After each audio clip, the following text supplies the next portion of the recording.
अस्सलाम वालेकुम, मैं हूं डॉक्टर स्मेरा अल्ताफ़ और आप देख रहे हैं अपना फेवरेट हेल्थ शो हेल्थ की बात वीनस एचडी के साथ। इस शो में हम बात करते हैं आपकी हेल्थ की और ब्यूटी की और साथ साथ ओवरऑल वेलनेस की। तो ओवरऑल वेलनेस की जब बात की जाती है, सोच रहे होते हैं कि हम हेल्दी रहें, हर तरह से हेल्दी रहें, हमारी बोन्स, हमारे जो ब्लड है वो भी हेल्दी हो, यानी उसमें कोई टॉक्सिन्स ना हो, हमारी बॉडी बिल्कुल हर तरह से फ्रेश और एक्टिव हो। लेकिन कुछ ऐसी बीमारियां होती हैं जिसकी वजह से इंसान एक्टिव और फिट नहीं रह पाता, बल्कि उनकी लाइफ बहुत ज़्यादा ट्रबलसम हो जाती है। यानी कि अगर हम बात करें थैलेसीमिया की, तो इसमें बार बार ब्लड ट्रांसफ्यूजन की ज़रूरत पड़ती है, जो कि बहुत ज़्यादा एक कॉस्टली प्रोसीजर भी है, पेनफुल भी है, क्योंकि पेरेंट्स को जब पता चलता है कि उनका बच्चा थैलेसीमिया का पेशेंट है, तो एक तो उनके लिए ये ट्रॉमा बहुत ज़्यादा बड़ा होता है कि लाइफ टाइम तक उन्हें उस चीज़ को फेस करना है, और साथ में इसका ट्रीटमेंट भी, क्योंकि इसको ट्रीट नहीं किया जा सकता, सिर्फ इसको मैनेज किया जा सकता है, तो ये पूरी लाइफ उनके लिए ऑब्वियसली प्रॉब्लमेटिक हो जाती है। और बहुत से बच्चे जो अपनी एज के बच्चों को देखते हैं, वो खेल कूद रहे होते हैं, एक्टिव होते हैं, अगर वो खुद पेशेंट होते हैं थैलेसीमिया के, तो फिर वो उस तरह से एक्टिव नहीं होते। बहुत सारी ज़िंदगी की खुशियों को देखकर उनमें महरूमी का एहसास होता है, क्योंकि ये सारा प्रोसेस काफ़ी पेनफुल होता है, और जो लोग इस यानी पेन से गुजर रहे होते हैं वो ही जानते हैं कि इसकी क्या तकलीफ़ है, और अगर इसको रोका जा सकता है अगर लोगों में सही तरह की अवेयरनेस मौजूद हो। यानी माइनर अगर यानी पेरेंट्स में फादर और मदर दोनों माइनर होंगे तो ज़्यादा चांसेस होते हैं यानी बच्चे में भी थैलेसीमिया के होने के। तो इस चीज़ को अवॉइड भी किया जा सकता है, तो अवॉइड करके इस बीमारी को शिकस्त दी जा सकती है। बट अगर ये बीमारी हो जाए तो फिर इसको ट्रीट करना बहुत मुश्किल होता है। तो इसी मकसद को आगे लेके चलते हुए हमने इस प्रोग्राम में दावत दी है मिस्टर आदिल अहमद ख़ान को, जो कि थैलेसीमिया की फ़ील्ड में बहुत अरसे से काम कर रहे हैं। 1994 से इस फील्ड में काम कर रहे हैं, और as an NGO, as a trust वो काम कर रहे हैं, यानी डोनेशंस पर ही इनका काम होता है। ये बहुत से लोगों की ज़िंदगी को पुररौनक बना रहे हैं, जो कि थैलेसीमिया की वजह से जिनकी ज़िंदगी मांद पड़ रही थी। तो आज का टॉपिक भी हमारा थैलेसीमिया से रिलेटेड है। तो नाजरीन, आज हमारे साथ मौजूद हैं मिस्टर आदिल अहमद ख़ान, जो कि प्रेसिडेंट एंड फाउंडर हैं हेल्प इंटरनेशनल वेलफेयर ट्रस्ट के, जो कि ये ट्रस्ट काम करती है थैलेसीमिया से मुतासरा लोगों के लिए, और उनकी लाइफ को ईजी करने में, और उनकी लाइफ को तकलीफ़ से यानी उनकी तकलीफ़ को कम करने में बहुत अहम किरदार अदा कर रही है ये ऑर्गेनाइजेशन और ये ट्रस्ट। आइए इनको वेलकम करते हैं। Welcome mister Adil, thank you so much for coming. Thank you so much, आपने अपना कीमती वक्त निकाला हमारे प्रोग्राम के लिए। हमारे पास बहुत सारे ऐसे क्वेश्चंस हैं जो कि हम पूछना चाहेंगे, और लोगों की अवेयरनेस के लिए, क्योंकि बहुत से लोग थैलेसीमिया के हवाले से नहीं जानते हैं, इसके टेस्ट वगैरह नहीं करवाते हैं, और जो कि फिर अल्टीमेटली थैलेसीमिया मेजर का केस आ जाता है, एंड देन फिर वो पूरी लाइफ सफ़र कर रहे होते हैं। तो मैं चाहूँगी सबसे पहले कि आप बताएं पेशेंट्स यानी लोगों को, और स्पेशली जो पेशेंट्स हैं उनकी भी अवेयरनेस के लिए बहुत सारे क्वेश्चंस तो होंगे ही, बट जो हमारी ऑडियंस है उनको भी बताएं, यानी जो इस चीज़ को सफ़र नहीं कर रही है, उसके बावजूद भी जिनको मालूमात होनी चाहिए बेसिकली, तो उनको ज़रूर बताएं कि ये बेसिकली थैलेसीमिया है क्या, और इसकी आगाही क्यों ज़रूरी है, इसके टेस्ट वगैरह करवाना क्यों ज़रूरी है। बहुत बहुत शुक्रिया, थैंक यू वेरी मच, आपने अपने प्रोग्राम में बुलाया। देखिए, थैलेसीमिया को हम आसान अल्फाज में बात करेंगे ताकि जो है हर किस्म की ऑडियंस को हमारी बात समझ में आए। देखिए, थैलेसीमिया की जो है वो दो मेजर जो है उसकी फॉर्म्स हैं। एक होता है थैलेसीमिया माइनर और एक होता है थैलेसीमिया मेजर। अच्छा, सबसे जो डेंजर है वो होता है माइनर इसलिए मुश्किल होता है और ये डेंजर होता है कि इसकी कोई सिम्टम्स नहीं होते हैं। देखिए, मेजर है ना, एक बच्चा जो पैदा हुआ उसके अंदर ये सिम्टम्स आने शुरू हुए कि उसको 1-2 महीने के बाद उसको फीवर है और वो जो है फीड नहीं कर रहा है, और दूसरी उसका कलर येलो हुआ चला जा रहा है। तो इस तरह की जो प्रॉब्लम्स होती हैं वो तो उसके एक सिम्टम्स नज़र आ जाते हैं। लेकिन जो माइनर होता है ना, वो मैं भी हो सकता हूँ, आप भी हो सकती हैं। ये उस वक्त तक पता नहीं चलता है कि जब तक आप थैलेसीमिया का टेस्ट ना करा लें, जिसका नाम है HB इलेक्ट्रोफोरेसिस। ठीक है। HB इलेक्ट्रोफोरेसिस का टेस्ट जो है जब तक नहीं कराएंगे उस वक्त तक इसका थैलेसीमिया माइनर का पता नहीं चलता है।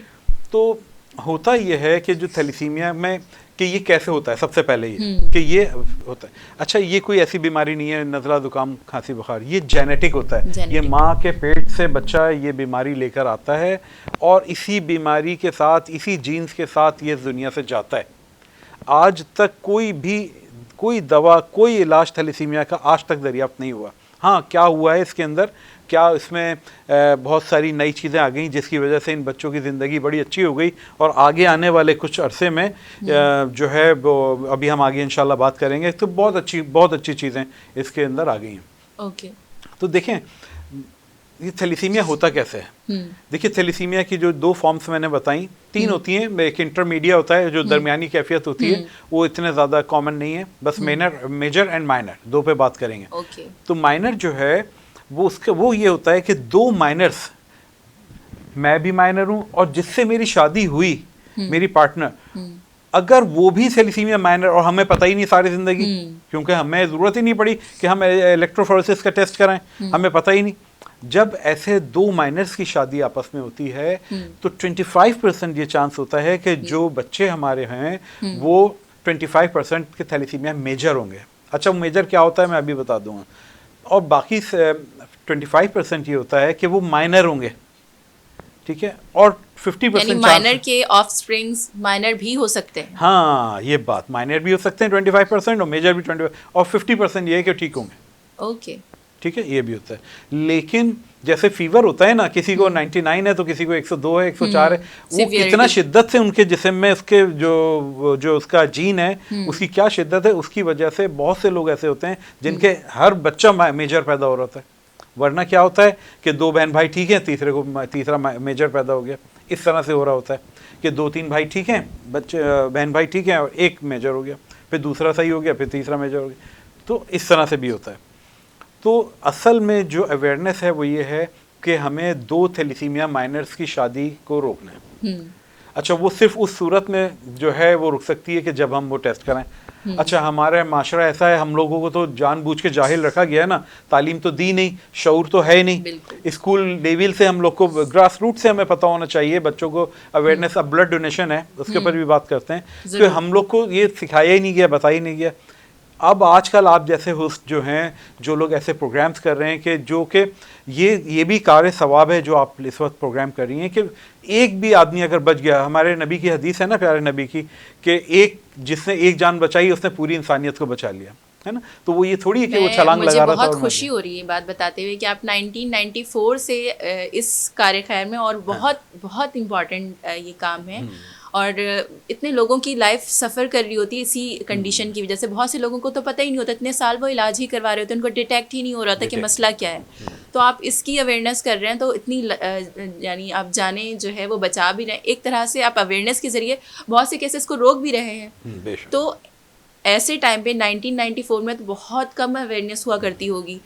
तो उस वक्त से आप काम कर रहे हैं। मैं ये भी जानना चाहती हूँ कि आपको ऐसी क्या मोटिवेशन थी, आपने ऐसा क्या देखा जिसने आपको मोटिवेट किया कि मुझे इस फील्ड में काम करना चाहिए और इस चीज़ पर लोगों को अवेयरनेस देनी चाहिए, और पूरी यानी आपने पूरे एक ट्रस्ट को, एक पूरी टीम को फाउंड किया, तो बनाया, और एज अ फाउंडर बहुत ज़्यादा मेहनत की यानी को ज़रूरत पड़ती है, डोनेशंस भी चाहिए होती हैं, बहुत कुछ चाहिए होता है, माली इमदाद की भी ज़रूरत होती है, साथ में आपके पास एक टीम भी प्रॉपर होनी चाहिए, डॉक्टर्स भी मौजूद होने चाहिए, लैब्स, बहुत सारी टेक्निकल चीज़ें भी मौजूद होनी चाहिए। तो इन सब चीज़ों का अंदाज़ा तो आपको हो गया होगा, तो आपने फिर और इतनी सारे चैलेंजेस, मुश्किलात को फेस करके ही आप इसको यानी कामयाब कर सकते थे। तो ऐसी क्या मोटिवेशन थी जो कि आपने इतनी मुश्किलात को सबसाइड करके, जो आपने यानी तहिया किया कि मुझे ये करना है, तो उसको लेके चले, और माशाल्लाह से अभी तक लेके चल रहे हैं। देखिए, शुरू में जब ऑर्गेनाइजेशन बनाई थी ना, तो उस वक्त थैलेसीमिया पे हम काम नहीं करते थे। हम लोग एक जर्नल के ऑर्गेनाइजेशन थे कि जिसमें जो है बच्चियों की शादियां भी करा रहे हैं, जिसमें जो है खाने पीने की चीज़ें भी बांट रहे हैं, रमज़ान के अंदर फूड डिस्ट्रीब्यूशंस भी कर रहे हैं, और कोई ऐसे मेडिकल कैंप्स कर लेते थे, आई कैंप्स कर लेते थे, इस तरह की मुख्तलिफ हम लोग एक्टिविटीज़ करते थे। जो थैलीसीमिया पे के साथ अभी भी हम वो एक्टिविटीज़ करते हैं। अब तो माशाल्लाह से मैं अभी आपको बताता हूँ कि जो है इस तरह से था जो मोटिवेशन है ना इसके लिए। हम दोस्तों में से एक दोस्त हमारा है जो कि उसका ब्लड बैंक है। ओके। तो उसके ज़रिए हमें पता चलता रहता था, जब हम लोग रात को बैठते थे तो बताता था कि ऐसा ऐसा ऐसा ऐसा चीज़ होती है। आप उसने भी हमको कहा कि आप लोग इस तरफ आओ, एक काम की तरफ। दो कश्तियों में सवार आदमी से जो है ना वो हमेशा तकलीफ़ में परेशानी में आएगी, एक ही कश्ती में बैठना। तो फिर ये हुआ कि डिसाइड कि हम लोग इसके ऊपर जाते हैं। तो जब चले गए उसके ऊपर, तब उसका पता चला कि नहीं, इलाज जो है वो तो सेकेंडरी है, जो प्राइमरी है सबसे ज़्यादा ज़रूरत है वो है अवेयरनेस की। कि मज़ीद इसके अंदर मज़ीद बच्चे ना और लोग ना इस एक तरह से समझ लें कि एक ट्रैप है जिसमें अगर फंस जाएगा जो शख्स, जो बच्चा फंस जाएगा वो लाइफ टाइम उससे नहीं निकल सकता। मैनेजमेंट फिर भी पॉसिबल है, लेकिन वो भी तो कॉस्टली है, बहुत कॉस्टली है, बहुत कॉस्टली है। तो यही वाली आपकी बात कि देखें, सिर्फ इतनी सी अवेयरनेस है कि 2 थैलीसीमिया माइनर से शादी ना हो बस, वो उसके लिए एक टेस्ट है, ये करा लें। हेल्प इंटरनेशनल वेलफेयर ट्रस्ट हम लोग तमाम यूनिवर्सिटीज़ में, कॉलेजेस में जाते हैं, वहाँ थैलीसीमिया के ऊपर लेक्चर देते हैं। उस लेक्चर के बाद हम वहाँ पे जो है इलेक्ट्रोफोरेसिस टेस्ट फ्री में परफॉर्म करते हैं। जितने बच्चे करवा, जितने भी, अभी एक्सपो सेंटर में एग्जीबिशन लगी थी, हमने आई थिंक 500 से 3 दिन में 500 to 600 जो है बच्चे यूनिवर्सिटीज कॉलेजेस के आए हमारे पास, उन्होंने अपना सब कुछ टेस्ट कराया। अब उन्होंने एक एक्सपो में जाकर ये एक्सपीरियंस किया है, तो अब वो अपने ऑफ स्प्रिंग्स को भी बताएंगे कि ऐसा क्यों इम्पॉर्टेंट है। अपनी जो कम्युनिटी है उसमें भी बताएंगे, यानी आने वाली नस्ल जो है वो भी अवेयर होगी, और अभी जो अपने पेरेंट्स हैं, अपने जो सीनियर सिटीजन्स हैं, सबको बताएंगी कि ये कितना इम्पॉर्टेंट है। बहुत इम्पोर्टेंट। और ये तो ऐसे एग्जाम्पल सेट होने चाहिए, ज़रूरी हैं। अच्छा, अब थैलीसीमिया में सबसे अहम जो चीज़ है ना, वो जो हमें प्रॉब्लम्स आती हैं जी, मेरा नेक्स्ट क्वेश्चन यही होने वाला था। वो पैसे के बाद, पैसा जो है ना वो बात की बात है। सबसे इम्पोर्टेंट, आपके पास 1 करोड़ रुपए भी है ना, आप एक ब्लड की बोतल जो है ना आप अरेंज करके दिखाएं मुझे, इतना मुश्किल है। हमारे यहाँ कल्चर ही नहीं है लोगों में ब्लड डोनेशन का। सबसे ज़्यादा देखें, जो थैलीसीमिया मेजर के जो बच्चे होते हैं, इनको हर 15 दिन के बाद ब्लड ट्रांसफ्यूजन होती है। मेरे पास सेंटर में 300 बच्चे हैं मेरे पास, और 300 बच्चों की ब्लड ट्रांसफ्यूजन करना ऐसा ख़तरनाक काम होता है कि जैसे आपने टाइम बॉम्ब का बटन ऑन कर दिया। इतना ख़तरनाक है ब्लड ट्रांसफ्यूजन, क्योंकि जब एक ब्लड, देखे ना, डोनर कौन है, मैं हूँ, आप हैं, और वो इतना सा छोटा सा बच्चा। अब जब एक बड़े आदमी का पावर, समझ लें, आसान अल्फाज में बात करें, जो हीमोग्लोबिन लेवल हमारा है, जो RBCS हैं, हमारे WBCs हैं, हमारे ब्लड के जितने भी कंपोनेंट हैं, वो सब उस बच्चे में चले जाते हैं। अब उस बच्चे की बॉडी तो इसके हमारे जैसे ताकतवर ब्लड की तो हामिल नहीं है ना। वो क्या करती है, वो जाके डिपॉजिट होनी शुरू करती है उसके ब्रेन में, उसके हार्ट में, उसकी किडनीज में, उसकी स्प्लीन में, हड्डियों में। 5 साल का बच्चा होगा, और अगर उसका सही उसको इलाज नहीं मिली और उसको ब्लड ट्रांसफ्यूजन नहीं हुआ, आपको 5 महीने का लगेगा इतना सा। ओह गॉड, ठीक है, अगर आपने बच्चे को सही ट्रेनिंग, और आप फिर उसके एक दफ़ा वो केस ख़राब हो गया, आप सारी ज़िंदगी उसको दोबारा सही आप उसको नहीं ला सकते। ये बड़ा मसाइल है। तो क्या है कि सबसे जो मोस्ट इम्पॉर्टेंट थिंग है ना हमारे लिए, जो चैलेंज है हर वक्त रोज़ाना का, जो चैलेंज है वो ब्लड है। देखें, हमारे मुल्क में 70% यंगेस्ट हैं लोग, है ना। कितना हम लोग फ़ख्र करते हैं कि हमारी आबादी 70% जो है ना जवान है। आप खुद बताइए, ब्लड ट्रांसफ्यूजन कितने लोग ब्लड देते होंगे? ये कंसेप्ट लोगों का मिसकंसेप्शन है कि अगर हम ब्लड देंगे तो हम वीक हो जाएंगे, है ना। ये है, कैसे अवेयरनेस दें, कितना समझाएं, कौन सा, देखें, ऐसा कौन सी जगह नहीं होगी जहाँ से इन बच्चों को नहीं बताया जाता है। पढ़े लिखे ना चलें, एक गांव गोट में एक जाहिल है ना, बिल्कुल उसको बेचारे को नहीं पता ना, वो समझेगा मैं बचा लूं अपना ब्लड, मर जाऊं, है ना, मैंने ब्लड दिया तो मैं गया। ऐसा नहीं है। ये जो पढ़े लिखे हमारे कॉलेज यूनिवर्सिटीज़ में बच्चे हैं, क्या इनको इस चीज़ की अवेयरनेस नहीं है? उन्हें नहीं पता कि पढ़ते हैं इस चीज़ को बाकायदा। बहुत सारी फैकल्टीज़ में तो ये चीज़ें आपको प्रैक्टिस भी करवाई जाती हैं कि आपने ब्लड डोनेट करना है लाइफ में एक दफ़ा, हमें यानी एक्टिविटीज़ भी करवाई जा रही होती हैं। इसके बावजूद नहीं होते। तो ये जो चैलेंज है ना, ये हमारे लिए सबसे ज़्यादा मुश्किल है। मैं इस आपके चैनल के थ्रू मैं अपने तमाम उन बच्चों से जो कॉलेज यूनिवर्सिटीज़ में पढ़ते हैं कि आप लोग ही संभाल लो इस चीज़ को आके, ठीक है, एक आदमी गांव गोट में है, आबादी हमारी वहाँ की है, उन लोग को इतनी अवेयरनेस नहीं है। आप लोग को तो अवेयरनेस है ना, आप लोग संभाल लो ना आके। आप लोग इस चीज़ के लिए आए हैं, अपने वॉलंटियर ग्रुप्स बनाए जो कि वॉलंटियर्स तमाम, मैं नहीं कहता मुझे दें भाई, तमाम जितने भी थैलेसीमिया सेंटर्स में जितने बच्चे हैं ना, सब हमारे बच्चे हैं। वो उनके यहाँ जितने हैं वो मेरे सारे, जो मेरे हैं वो उनके बच्चे हैं। हम, इसमें क्या फ़र्क है? आप कहीं भी जाएं, आपके घर के करीब जो भी ब्लड बैंक हो, थैलेसीमिया सेंटर हो, आप 3 महीने में एक दफ़ा जाएं और ब्लड डोनेशन करें। नेगेटिव के हम बहुत अच्छा इम्पैक्ट क्रिएट कर सकते हैं अगर ब्लड डोनेशन की प्रैक्टिस को ही अगर हम हाँ काम कर लें। करते हैं। और हम लोग अब यकीन करें कि इतनी कोशिश करते हैं, इसके लिए इतनी कोशिश करते हैं कि किसी तरीके से ब्लड की जो कमी है उसको पूरा किया जाए, लेकिन कभी भी कमी वो पूरी नहीं होती है। अच्छा, जहाँ तक उन बच्चों के पेरेंट्स का ताल्लुक है, वो इतनी दफ़ा मांग चुके होते हैं अपने पड़ोसियों से, अपने रिश्तेदारों से, भाई से, वो लोग उन्हें भी रिस्पॉन्स नहीं करते। हम लोगों को, लोग मुझको कहते हैं कि तुम लोग को कोई पैसा नहीं दे तो तुम लोग कहते हो अच्छा ब्लड ही दे दो। तुम लोग भी मांगते रहते हो हर वक्त, क्या करें फिर, बताइए आप। तो जो है ना, बहुत सारी मुश्किलात परेशानियां हैं।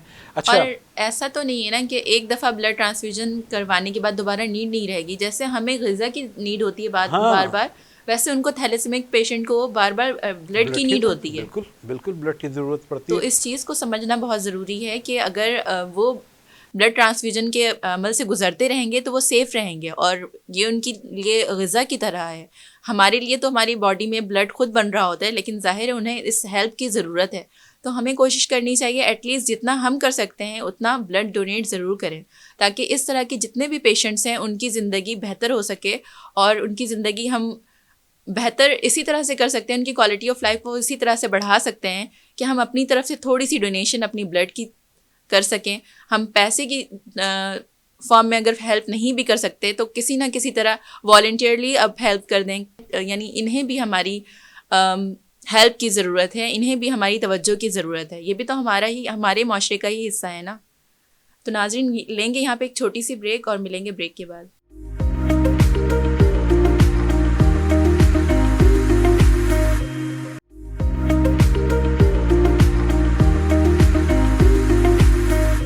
वेलकम बैक नाजरीन, आप देख रहे हैं हेल्थ की बात वीनस एचडी के साथ। हमारे साथ मौजूद है मिस्टर आदिल अहमद, और जो बता रहे हैं थैलेसीमिया के हवाले से उन्होंने क्या क्या काम किया है और किस तरह से वो लोगों की मदद कर रहे हैं और थैलेसीमिया के पेशेंट्स की ज़िंदगी में मुस्कुराहट बिखेर रहे हैं। तो आइए जानते हैं मिस्टर आदिल, मैं आपसे ये पूछना चाहूँगी कि जो पेशेंट्स यानी थैलेसीमिया को फेस कर रहे हैं, उनकी लाइफ में ऐसे क्या थ्रेट्स, क्या चैलेंजेस और क्या यानी प्रॉब्लम्स हैं जो कि एक नॉर्मल इंसान नहीं फेस कर रहा होता बट वो फेस कर रहे होते हैं अपनी डेली लाइफ में। हाँ, ये बड़ी वो है बात। एक छोटी सी किस्सा भी बताऊंगा इसमें आपको मैं, कि हम लोगों के साथ कैसा इम्तियाजी सलूक होता है ना, बच्चों के साथ भी, हमसे, हमारे साथ भी। देखिए, जो थैलेसीमिया का जो बच्चा है ना छोटा, अब उसको तो ब्लड की ज़रूरत है। सबसे पहले जो बड़ा चैलेंज उसके लिए आ जाता है कि ब्लड कहाँ से लाएं, बेसिक नीड। ठीक है, बेस यही है। अच्छा, ये हम बहुत से हमारे इदारे हैं, बहुत सी जगहें हैं, हमारा अपना ब्लड बैंक है, हम लोग खुद उसमें बच्चों के लिए हम ब्लड बैंक डोनेशन कैंप्स करते हैं, वो बच्चों के लिए जमा करते हैं और ब्लड दे देते हैं। फिर उसके बाद जो है, लोगों में अवेयरनेस ना होने की वजह से लोग डरते हैं। डॉक्टर्स इवन अगर वो उस बच्चे को बुखार है, खांसी, नज़ला कुछ भी है, और वो बच्चे को लेके अपने किसी मोहल्ले के किसी डॉक्टर के पास चले जाते हैं और उसको बताते हैं कि इसको ऐसा ऐसे बीमारी थैलेसीमिया का पेशेंट है, तो वो डॉक्टर उसको दवा नहीं देते, डर के मारे कि नहीं इसको कुछ हो गया तो हमारे गले पड़ जाएगा। ये डॉक्टर्स को नहीं पता कि इस बच्चे को क्या दिया। डॉक्टर्स भी इस चीज़ को इतना कॉम्प्लिकेटेड और अनयूजुअल समझते हैं। बिल्कुल ये करते हैं। हमने एक लेटर्स बना के, फिर जब हमें बहुत सारी हर तरफ से कंप्लेंट्स आनी शुरू हुई कि भाई तो मोहल्ले का डॉक्टर देखता ही नहीं है, हमने फिर कुछ लिख के दिया कि इसको ये दवाओं के अलावा आप हर चीज़ दे सकते हो। That's very good. वो आम तौर पे वो मेडिसिन, वो ये लोग नाम भी नहीं जानते होंगे आम डॉक्टर्स उन चीज़ों का कि जो हम इनको मना करते हैं कि ये नहीं दो, बाकी के सब उसको दिया जा सकता है। तो इससे इस एफर्ट के बाद चेंज आया है, आप समझते हैं कोई चेंज आया? जब हमने लिख के दिया ना, फिर उन लोगों ने दवाएं देना शुरू की इस लेटर की बेस के ऊपर कि भाई आप ये लेटर लाए थे, इस बेस पे हम, तो फिर वो होता है। लेकिन अब भी बहुत से पेशेंट जो हैं वो आते हैं हमारे पास ही, उनका ओपीडी हमारे यहाँ ही होती है। हाँ, कुछ है उसको बच्चे को प्रॉब्लम है तो वो मोटरसाइकिल पे बाप बैठा के, माँ बैठा के लेकर आ जाते हैं, तो हमारे ही डॉक्टर्स जो हैं वो ही ओपीडी करके हम ही उनको दवा दे के और हम ही इसको देख रहे होते हैं बच्चों को। एक तो ये बड़ा मसला होता है। दूसरा, लोग समझते हैं कि ये थैलेसीमिया कोई बड़ी खतरनाक बीमारी है, और छूने से भी लग जाएगी, छूने से भी लग जाएगी। हाँ, हुआ ये कि अभी यहाँ पे आपने देखा होगा थोड़े दिन पहले ये बहरिया में वो डॉल्फिन शो आता है बच्चों का, है ना, डॉल्फिन से लेके आते हैं और उसमें शो होता है। हमने वहाँ रिक्वेस्ट की कि भाई हमें जो है ना हमारे बच्चों के साथ हम आएंगे देखने के लिए, वो भी एक्सप्लोर करें, हम भी बच्चे, हम अपने सब बच्चों को लेकर आएंगे वहाँ पे। तो जो वहाँ की मैनेजमेंट ने हमको कहा कि नहीं भाई, हम आपको इजाज़त नहीं दे सकते वहाँ पे, नॉर्मल बच्चों के साथ, नॉर्मल लोगों के साथ इनको नहीं बैठाएंगे। हमने कहा भाई एबनॉर्मल नहीं है वो, थोड़ी है, obviously। तो ये सब सही है, कोई मसला थोड़ी है, कहना नहीं बैठाएंगे, नहीं क्या होगा। अच्छा भाई, फिर क्या हमने कहा कि अच्छा ठीक है, तुम हमें कॉमन लोगों के साथ ना बैठाओ, हमें अलग कर दो, वहीं पे दे दो जगह, अलग कर दो हमारा सेशन, हम वहाँ चले जाएं। तो इस पे मैनेजमेंट उनकी राजी हो गई, कहने लगे अच्छा ठीक है हम ऐसा करते। तो हमें बिल्कुल अलग थलग बैठाया गया, जैसे पता नहीं हम कौन सी कौम है, हम कहाँ से आ गए, और हम लोग को अलग थलग बैठाया गया। फिर जो है वहाँ पे वो डॉल्फिन जो थी वो अपने मुंह में पकड़ के ब्रश से पेंटिंग बनाती थी, ठीक है, उसने डॉल्फिन ने ना पेंटिंग बनाई। अब उसका ऑक्शन शुरू हुआ, जब उसका ऑक्शन शुरू हुआ तो वो हमारे एक वॉलंटियर है, एक बच्ची है, तो उसने कहा कि ये तो मैं खरीदूंगी, ये जितने भी ऑक्शन लगा रहे हैं ना पैसे, जिसने भी उस ऑडियंस में से पैसा लगाया, उस बच्ची ने सबसे ज़्यादा ऑफर देके वो खरीदी, और ख़रीद के जो है हमारे सेंटर में वो लगाई उसने बच्चों के लिए लेके कि हम करेंगे। तो ये लोगों का ये हाल है पढ़े लिखों का कि वो समझते हैं कि छूने से लग जाएगी बीमारी, ऐसा कुछ भी नहीं है। अच्छा, और तीसरी चीज़ जो ये बच्चों के बाद एक और जो बड़ी इंपॉर्टेंट है वो भी बताऊंगा कि तीसरी चीज़ ये बच्चे जो बेयर कर रहे होते हैं इसके अंदर, वो ये कर रहे होते हैं कि बार बार ब्लड ट्रांसफ्यूजन के बाद बार बार मल्टी ट्रांसफ्यूजन होती रहती है, तो उससे ये बच्चे हेपेटाइटिस बी, सी, HIV तक जो है ना वो पॉजिटिव हो जाते हैं। क्योंकि हेपेटाइटिस बी, सी जो है जब स्क्रीनिंग जब ब्लड की आप कर रहे होते हैं, अगर वो बिल्कुल इतनी माइनर हो ना कि उस वक्त वो डिटेक्ट नहीं करी मशीन ने, उसने वो तो चली गई बच्चे के अंदर, वो बाद में डेवलप हो गई अंदर उसमें जाके, तो ये भी इनके साथ एक प्रॉब्लम आ जाती है हेपेटाइटिस वगैरह की। और क्या इनकी इम्यूनिटी ज़्यादा वीक हुआ करती है, यानी नॉर्मल जो एक बिल्कुल हेल्दी बीइंग है उससे? जी होती है, क्योंकि इनकी बॉडी में आयरन बहुत ज़्यादा जा रहा होता है, जिसको हम निकाल रहे होते हैं, हम आयरन बंद करते हैं इन बच्चों का, ओके, आयरन बंद करते हैं, तो आयरन जब बंद होता है ना तो कमजोरी ऑटोमेटिकली इम्यूनिटी कम हो जाती है, तो दूसरी मेडिसिन देते हैं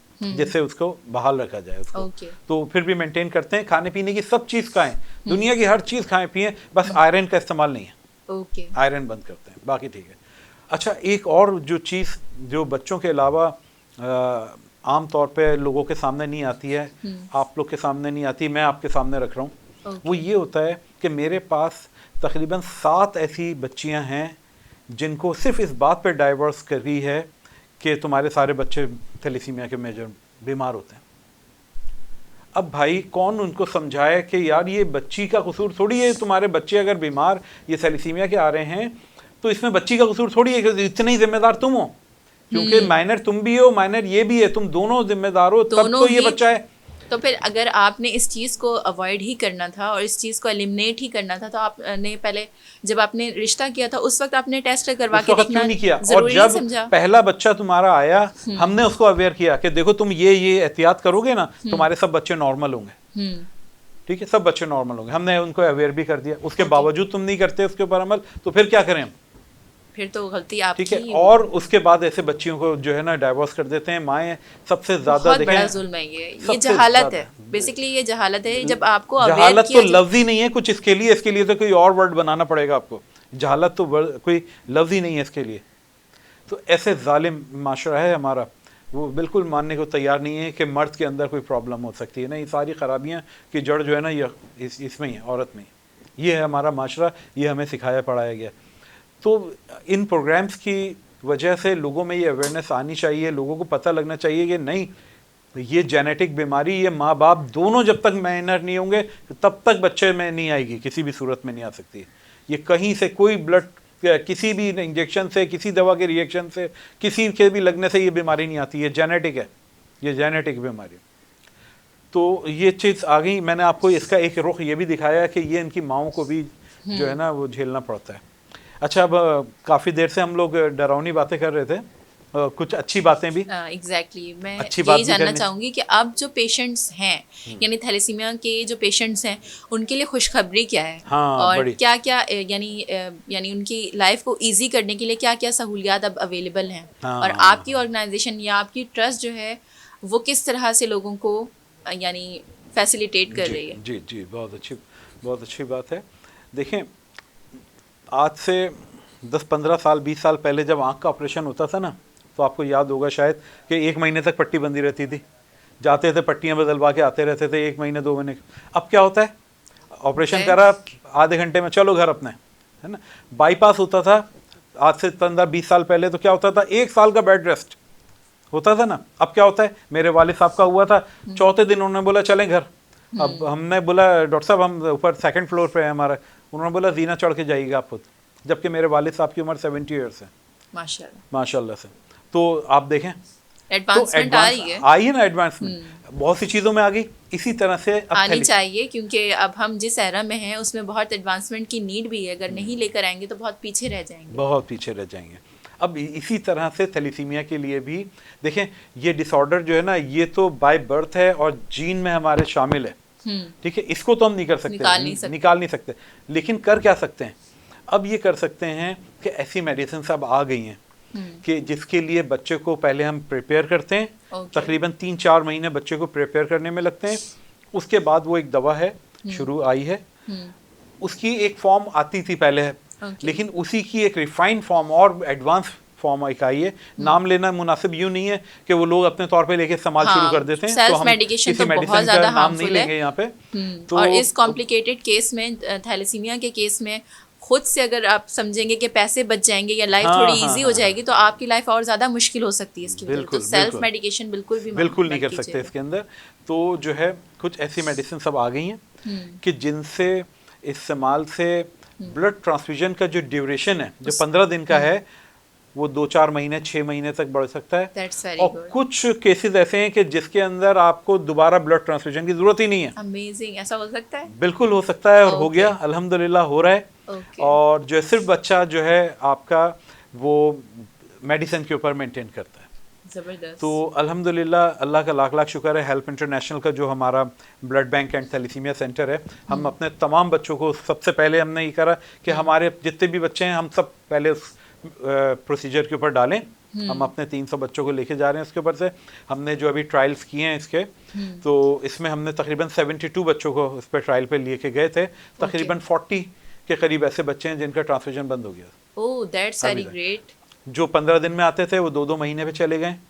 तो ये ऐसा ऐसा उस दवा का जैसे जैसे उनकी बॉडी के अंदर वो जाती जाएगी। अच्छा, जो बीमारियों की जड़ जो है ना, वो तो ब्लड ट्रांसफ्यूजन है ना, कि ब्लड जाता है अंदर तो कॉम्प्लिकेशंस पैदा होती हैं दूसरे की। देखें ना, हमारे अंदर एक एंटीबॉडी है, हम लोग एक ही खाना, आपने भी खाया मैंने भी खाया, लेकिन मुझको जो है वो वॉमिटिंग शुरू हो गई, मुझको डायरिया हो गया, ठीक है ना, दूसरे को नहीं हुआ।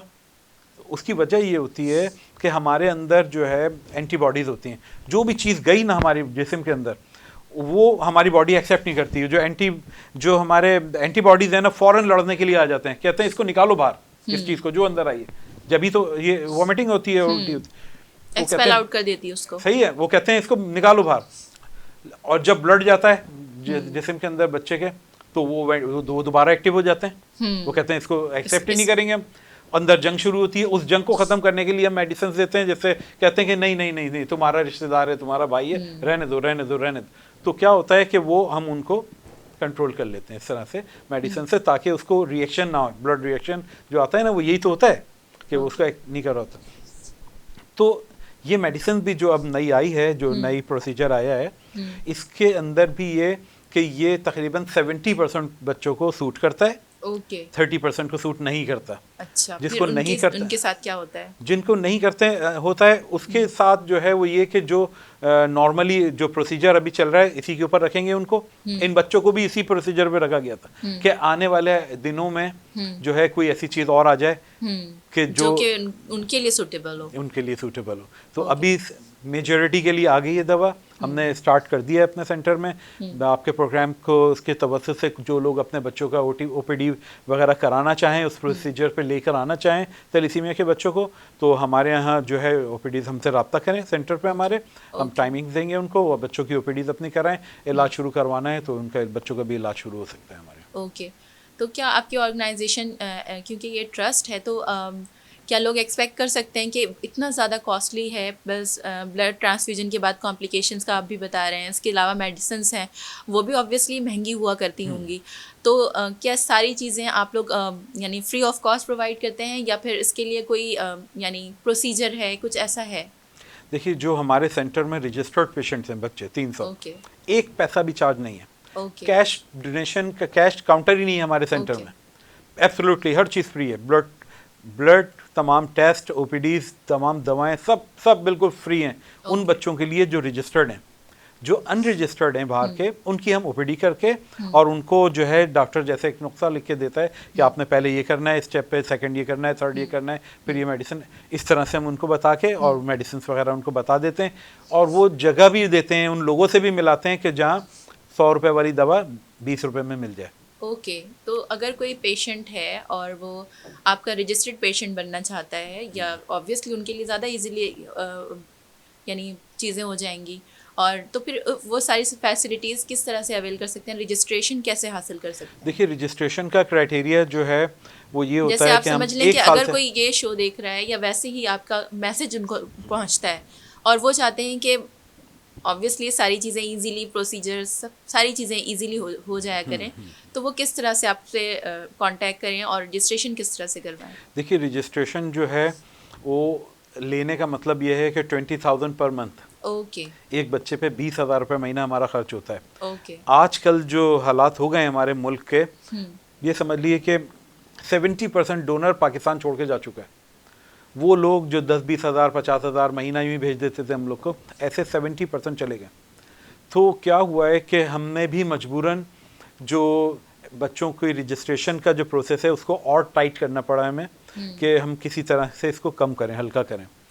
तो जो है वैसे भी हम कोशिश ये करते हैं कि जो न्यू बॉर्न बच्चे 2-4 महीने, 6 महीने का, 8 महीने का, इतने बड़े बच्चों को हम अभी भी ले रहे हैं अपने पास। और उसका ये जो प्रोसीजर नया इलाज शुरू हुआ है, ये कम से कम 2-2.5 साल के बच्चे के बाद शुरू होता है। उससे पहले छोटे को नहीं होता ये। तो जो है हम बिल्कुल छोटे बच्चों को तो अभी हम ले रहे हैं, लेकिन बड़े बच्चों को, 1 साल से ज़्यादा उम्र के बच्चों को बिल्कुल रजिस्ट्रेशन हमारे यहाँ ही नहीं, कोई भी इदारा 1 साल के अंदर अगर उस बच्चे को सही दवा नहीं मिली और उसको सही ट्रीटमेंट नहीं हुई तो वो केस इतना ख़राब हो चुका होता है कि वो आप 10 साल में भी सही नहीं कर सकते। मैनेजमेंट प्रॉपर नहीं हो सकती, हो ही नहीं सकती। उसकी सब देखें, मैं बताऊं आपको, थैलेसीमिया का ऐसा बच्चा, sorry to cut you off, but यहाँ एक ब्रेक का टाइम हो चुका है, लेंगे यहाँ पे एक छोटी सी ब्रेक और मिलते हैं ब्रेक के बाद। कहीं मत जाइएगा, देखते रहें हेल्थ की बात वीनस एचडी के साथ।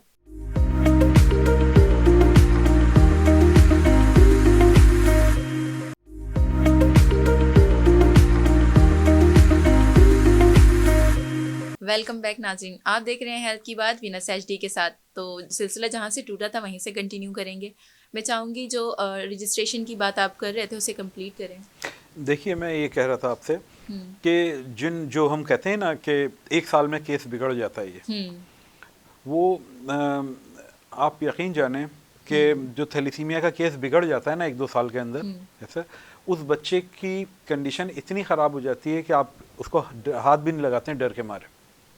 ऐसी उसकी शक्ल बेचारे की बच्चे की हो जाती है। उसका मुंह, दांत टेढ़े हो जाते हैं सारे, हाथ पैर टेढ़े हो जाते हैं, सर इतना बड़ा हो जाता है, सारी हड्डियां टेढ़ी हो जाती हैं, आयरन ओवरलोड होने की वजह से।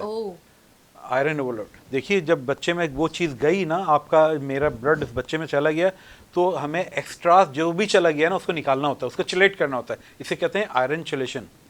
आयरन चिलेशन भी बहुत महंगा प्रोसेस है, लेकिन उसके बगैर वो बच्चा मेंटेन नहीं रह सकता। आपने सिर्फ ब्लड लगाए जाएं तो वो बच्चा ज़्यादा से ज़्यादा 5 साल में डेथ हो जाती है उस बच्चे की। आज से 15-20 साल पहले इन थैलेसीमिया के बच्चों की उम्र होती ही 5-7 साल 8 साल थी, बस 5-7 साल 8 साल में ख़त्म हो जाते थे।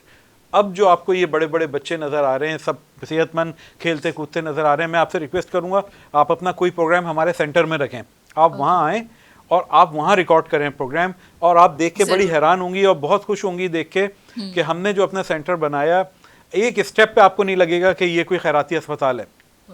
सबसे बेहतरीन स्क्रीन ब्लड लगाते हैं, सबसे अच्छा कैनुलास लगाते हैं, सबसे अच्छी ड्रिप लगाते हैं बच्चों को, सबसे अच्छे माहौल में रखते हैं, साइड इफेक्ट्स और कॉम्प्लिकेशंस कम से कम हो सके। तो वो जो आयरन चिलेशन थेरेपी है ना, वो बड़ी इंपॉर्टेंट है। वो तो करनी ही करनी है, कुछ भी हो जाए करनी है, चाहे महंगी हो सस्ती हो। आपने वो नहीं करी, बच्चा गया हाथ से। तो वो आयरन चिलेशन थेरेपी और ब्लड ट्रांसफ्यूजन, ये दो चीज़ें इंपॉर्टेंट, मोस्ट इंपॉर्टेंट हैं इसके साथ साथ। तो जो है एक तो ये आ गई बात। दूसरी ये कि थैलेसीमिया के दौरान ये जो बच्चों को जो मसाइल का सामना होता है, इसके अंदर हम लोग ये भी देख रहे होते हैं कि इनकी, जब हम सालगिरह वगैरह, हमारे पास 300 बच्चे हैं, तो हम लोग जो है वो हमारे पास डेटा है पूरा, हम जमा कर लेते हैं। हर महीने 2 महीने में 6, 7, 8 बच्चे, 10 बच्चे ऐसे हो जाते हैं कि जिनकी उस महीनों में बर्थडे थी। तो हम हर महीने हमारे बर्थडे का प्रोग्राम होता है, हम उसको बेहतरीन सेलिब्रेट करते हैं, बहुत ताकि उन्हें भी कोई महरूमी का एहसास ना हो, वो भी अपने आप को नॉर्मल बच्चों की तरह ही समझे। आखिर उनकी भी जिंदगी एक नॉर्मल इंसान की जिंदगी की तरह इम्पोर्टेंट है। बहुत अच्छी तरह से हम उनकी बर्थडे सेलिब्रेट करते हैं, और इंशाल्लाह आपको किसी इसी तरह के सेलिब्रेशन पे इनवाइट करेंगे, आप आके प्रोग्राम हमारे बहुत खुशी होगी उन बच्चों के साथ। आइएगा, देखिएगा। अच्छा, जो अभी आपने मुझसे कुछ क्वेश्चन किया था कि कराची से बाहर वालों के सिलसिले में, कराची में तो ऑब्वियसली पूरे पाकिस्तान से अगर देखा जाए, पंजाब की अगर मैं बात ना भी करूं, तो कराची में बहुत से यानी शहरों से भी आते हैं इलाज के लिए लोग, और उनको पता होता है कि कराची में बेहतर इलाज मिल जाएगा। लेकिन बहुत से लोग जो होते हैं जिनको पता ही नहीं होता कि करना क्या है, या फिर थैलेसीमिया क्या है, या बच्चे को अगर ये प्रॉब्लम्स आ रही तो वो थैलेसीमिया, उनको पता भी नहीं होता। तो वो लोग ऑब्वियसली हमारी तवज्जो तलब लोग हैं, तो उनके लिए ये ट्रस्ट किस तरह से काम कर रही है? क्या उनके लिए कोई यानी अमल किया जा रहा है, या फिर वो महरूम है अभी इस चीज़ से? देखिए, जहाँ तक लोगों की मालूमात का ताल्लुक है, वो तो दूर की बात है। डॉक्टर्स जो होते हैं ना, वो भी उसको नहीं पकड़ पाते हैं कि इस बच्चे को क्या बीमारी है। वो वैसे ही लेके चल रहे होते हैं उसको, वैसे ही लेके, महीनों बुखार है बच्चों को, बुखार ही नहीं उतर रहा है, और वो येलो चला जा रहा है, वो उसके हेपेटाइटिस के टेस्ट करा रहे हैं, है ना, ये सब चीज़ें कर रहे हैं, देख रहे हैं, बहुत हद तक मैच कर रहे होते हैं, है ना, सिम्टम्स मैच कर रहे होते हैं। लेकिन 2-3 चीज़ें ऐसी होती हैं जिससे ना फ़ौरन पकड़ में आ जाता है। देखिए, हमें जो है ना वो HB, आप इतने सालों से काम कर रहे हैं, ऑब्वियसली आप लोगों को हाँ, तो हम लोग की बात तो छोड़ दें, हमारे पास बहुत से डॉक्टर्स आते हैं, और जो है वो हमारे डॉक्टर्स की क्या ट्रेनिंग भी करते हैं आप लोग? उनको हम इसके तमाम अपने डॉक्टर्स के साथ बैठाते हैं, OPDs के साथ में, और उनको सिखाते हैं, उनको बताते हैं कि देखें ये सिम्टम्स हैं, इस तरह से आप पकड़ सकते हैं कि ये थैलेसीमिया की तरफ तो नहीं है बच्चा, ये उस बच्चे की उम्र कैसी है, माँ बाप से क्या आपने क्रॉस क्वेश्चनिंग करनी है, 2-3 सवाल आपने करे, पकड़ में आ जाता है, बस, यानी इजी डिटेक्शन हो जाएगी, अब पता लग जाता है फौरन। मगर वो उनको एक दफ़ा बताना पड़ता है कि देखें ये 4 क्वेश्चंस आप करेंगे ना माँ बाप से, आपको पता लग जाएगा कि ये बच्चा थैलेसीमिया मेजर से नहीं है कहीं। तो ये उसकी उम्र से सबसे पहला काम ही उसका, देखें 2 महीने तक बच्चा अपने माँ के जो बॉडी है ना उसके ऊपर था। अब जब वो पैदा हो गया 2 महीने के बाद, उसको जब उसकी बॉडी बड़ी होनी शुरू हुई, तो उसको जो जिसम में ब्लड की जरूरत थी, वो अंदर मशीन काम ही नहीं कर रही उसको, ठीक है। तो सबसे पहले एज 2 महीने के अंदर अगर ये प्रॉब्लम आती है, तो डॉक्टर को सबसे पहले ये समझना चाहिए कि इस बच्चे की उम्र 2-2.5 महीने हो गई है और इसको ये प्रॉब्लम आ रही है, ठीक है ना। तो सबसे पहले ये यहीं से पकड़ में आता है कि इस उम्र में हो रहा है। तो माँ बाप से पूछा जाता है, भाई तुम्हारे ख़ानदान में और तो कोई ऐसा नहीं है कि जो थैलेसीमिया जिसको हुआ, किसी ऐसा बच्चा तो नहीं है जिसको ब्लड लगता हो? यहीं पे पकड़ में आ जाता है इसमें, हाँ या ना, माँ या बाप दोनों में तो हाँ या ना करते हैं, या तो वो डर के मारे छुपाते हैं, हाँ ये बात भी है, छुपाते हैं तो वो बच्चा बाद में, आप कितनी दवा देते हैं, कितनी पैनाडोल पिलाते हैं, उसका बुखार नहीं उतरना, उसने लागर होता ही जाना है और बच्चे को, तो फिर इलेक्ट्रोफोरेसिस के टेस्ट की तरफ लेके जाते हैं। तो इस तरह की और बहुत सारी चीज़ें हैं जो हम उनके ट्रेनिंग में उनको डॉक्टर्स को सिखाते हैं, बताते हैं। ओके। जो सबसे बुरा हाल, सबसे बदहाल, जिसको देख के आप बोलें कि मैं इसके लिए मैं क्या करूं, अपनी जान दे दूं, क्या कर लूं इस आदमी के लिए, वो बेचारे हमारे जो बलूचिस्तान के बहन भाई हैं ना, बच्चे हैं। यकीन करें कि वो माँ जो है ना, वो 1000 किलोमीटर दूर से बगैर चप्पल के उस बच्चे को गोद में लेके, बस में लेके, अपने घर के बर्तन बेच के ना लेके आती है। ये हाल है बलूचिस्तान के पेशेंट्स का, इतना बुरा हाल है वहाँ। पता नहीं कौन से अल्लाह ताला ने, इंसान तो है ना, कुछ भी है, इंसान तो है ना, बिल्ली कितने छोटे बच्चे होते हैं, कितनी एग्रेसिव होती है अपने, उसके अगर कोई बाहर का आदमी उसके बच्चों के करीब तो जाए कोई, है ना। जानवर को इतनी अल्लाह ताला ने वो दी हुई है कि यार अपने बच्चों से मोहब्बत है, वो तो इंसान है। वो माँ बेचारी, उसको एक लफ्ज़ उर्दू का बोलना नहीं आता, मगर वो लेके वहाँ से बेचारी किस तरीके से आ जाती हैं। हमारी उम्मीद में आती है कि वो कुछ अपने बच्चे के लिए बेहतर कर सकती, किसी तरह से जान बचा सकती है उस बच्चे। अब आप मुझे बताएं ना, मैंने क्राइटेरिया रखा हुआ है, नहीं जी 1 साल से बड़ा बच्चा हम लेंगे नहीं। अब वो जब आई ना आपके सामने लेके बच्चे को, अब आप नो करके दिखाएं, आप नहीं कर ही नहीं सकते उसको देख के, आप कर ही नहीं सकते। आप बोलते मैं इसके लिए अपनी जान दे दूं, मैं क्या करूं मैं इसके लिए। तो आपको क्या लगता है, आप क्या फ्यूचर देखते हैं पाकिस्तान में थैलीसीमिया के हवाले से? और शहरों का तो छोड़ दें, सबसे बदतरीन बेचारे ये जो है ना, ये बलूचिस्तान वाले हमारे बहन भाई, अल्लाह इनके लिए कोई जो है अच्छाई का रास्ता अल्लाह पैदा फरमा दें कि ये लोग बेचारों के लिए, बड़े बड़े शहर हैं, कोयटा है और कौन कौन से शहर हैं, कहीं कोई अच्छा ब्लड ट्रांसफर ये ऐसा नहीं है। 1-2 लोग हैं जो कि काम करने की कोशिश कर रहे हैं, लेकिन जो है वो उनकी इतनी कैपेसिटी नहीं है। कोऑर्डिनेशन अगर हो तो आई थिंक काफ़ी बेहतरी आ सकती है, अगर वो कोऑर्डिनेशन में काम करें। उन लोगों के लिए हमने ये करा जो हमारे थैलीसीमिया के पेशेंट्स हैं, बलूचिस्तान से ताल्लुक़ रखने वाले। हम ना सिर्फ उन बच्चों को अपने पास रजिस्टर्ड करते हैं, उनको दवा देते हैं, उनके सारे टेस्ट हर चीज़ फ्री करते हैं। इसके साथ साथ हमने 5,000 रुपीज़ उनको आने जाने का किराया भी शुरू करा देना। Very good. कि तुम्हारे पास चलो नहीं होता ना, तुम बच्चे को लेकर आओ, जब फ़ोन करें तो लेके आना इसको। तो वो अब जो है ना अल्हम्दुलिल्लाह उन बच्चों के, और अब जब आप देखती हैं ना कि वो बच्चा पहले आपके पास कैसा आया था और अब किस तरह से आ रहा है 2, 4, 6, 8 महीने के बाद, है तो आपका वो जो खुशी है ना, वो अंदर से खुशी होती है, कोई मोल नहीं है उस खुशी का। तो आपको क्या लगता है कि पाकिस्तान में क्या फ्यूचर देखते हैं आप? जिस तरह से काम कर रहे हैं और भी बहुत सी ऑर्गेनाइजेशंस काम कर रही होंगी, तो इसको किस तरह से हम टैकल कर सकते हैं और उसका फ्यूचर क्या है? देखिए बहुत अच्छा है। अल्लाह ताला ने हमको, हमारे मुल्क को हर चीज़, हर नेमत से अल्लाह ताला ने नवाजा है। हम नाशुक्र हैं। हमें जो है ना, हम इन ख्वाहिश, बाहर के मुल्कों में ना एक आम जो है ना वो आप खरीदने जाएं, ठीक है, 500-800 रुपए का मिलेगा और काट के खाएं कच्चे आलू के जैसा है। हम नखरे करते हैं ये छोटा है और ये बड़ा है, क्योंकि हमें अवेलेबल, हम नाशुक्र हैं। तो वो यही चीज़ है कि हमें अल्लाह ताला ने हर चीज़ अता फरमाई और हमने कुफरान नेमत किया। तो देखें ये जो अब प्रोसीजर आ गया है ना इसका थैलीसीमिया का, अगर इसको अच्छे तरीके, इसको देखें हर कोई नहीं कर सकता इस प्रोसीजर पे। ये वही इदारे कर सकते हैं कि जिनके अपने रिसर्च सेंटर्स हों, उनके पास वो डॉक्टर्स हों कि जो इसके ऊपर PhD डॉक्टर्स हों, जो इस पर रिसर्च कर रहे हों, वही लोग उस दवा को इस्तेमाल भी करा सकते हैं। आम MBBS डॉक्टर उस दवा को नहीं लिख के दे सकता, वो सिर्फ रिसर्च वाले डॉक्टर्स ही लिख के दे सकते हैं, क्योंकि रिसर्च प्रोडक्ट है, अभी ये इसके ट्रायल्स हो रहे हैं इसके।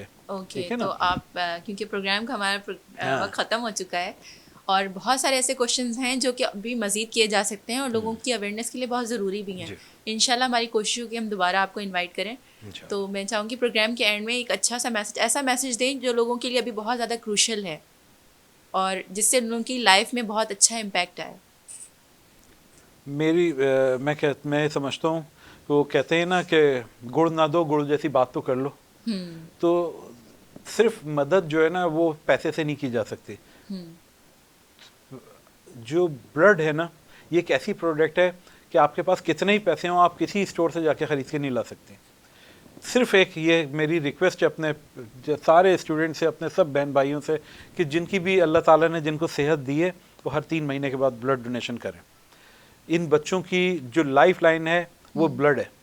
देखें ये प्रोडक्ट कहीं से नहीं मिलती, हमें ये सिर्फ उस वक्त पता लगता है जब हमारे घर का आदमी लेटा होता है ना वहाँ पे अस्पताल में, हमें तब पता चलता है कि ब्लड क्या चीज़ होती है। उससे पहले हम नहीं सोचते।